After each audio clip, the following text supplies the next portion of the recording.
Alright guys, in today's video I'm going to be showing you guys what I did here. I have a 2017 Dodge Ram. This is a Hemi 1500, as you can see right there, and 5.7 liter. But any Dodge or any of the other cars, trucks, you need to know which sensor you're changing.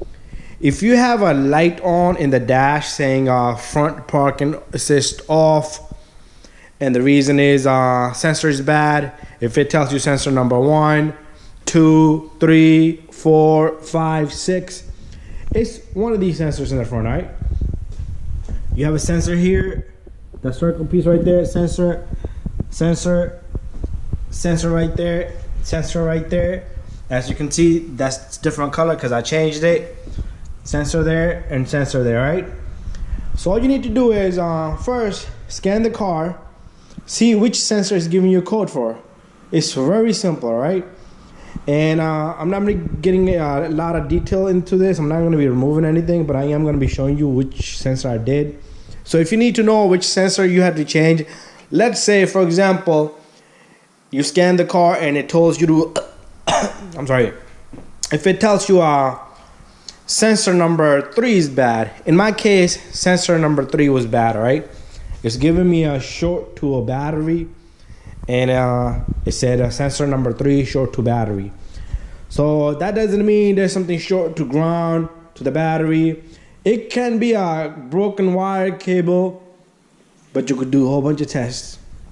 Or you could simply go right into the point and replace that sensor, right?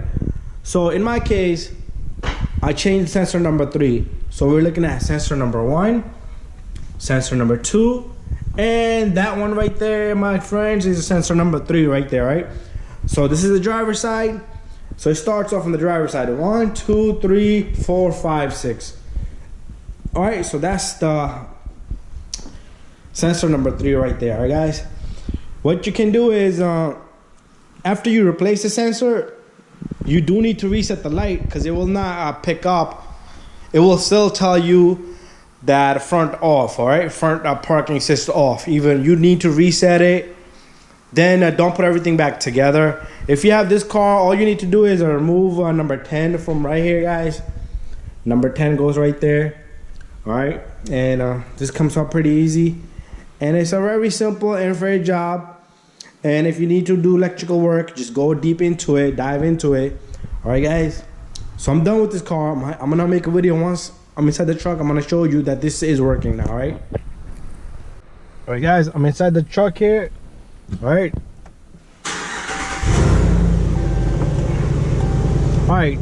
Just to let you know, every time I put park on or off, it would tell me in the dash, service front parking sensor or system, right? So now I fixed the problem, and let's see if I put the car to drive. Ignore this because I still gotta put some tire pressure in the tires. All right, you see that? It started to read the front, all right? And if I go to reverse, the back is working. I already know that, all right? So it's sensing some stuff. I have a light pole back there sensing that, all right? But the front works, the back work, everything works great, guys. And that's it, guys. Don't forget to subscribe to my channel if you guys need any help. If this button does not turn on your parking system, and if it gives you an error or a sign there, just scan it and see which sensor is bad, all right? Very simple.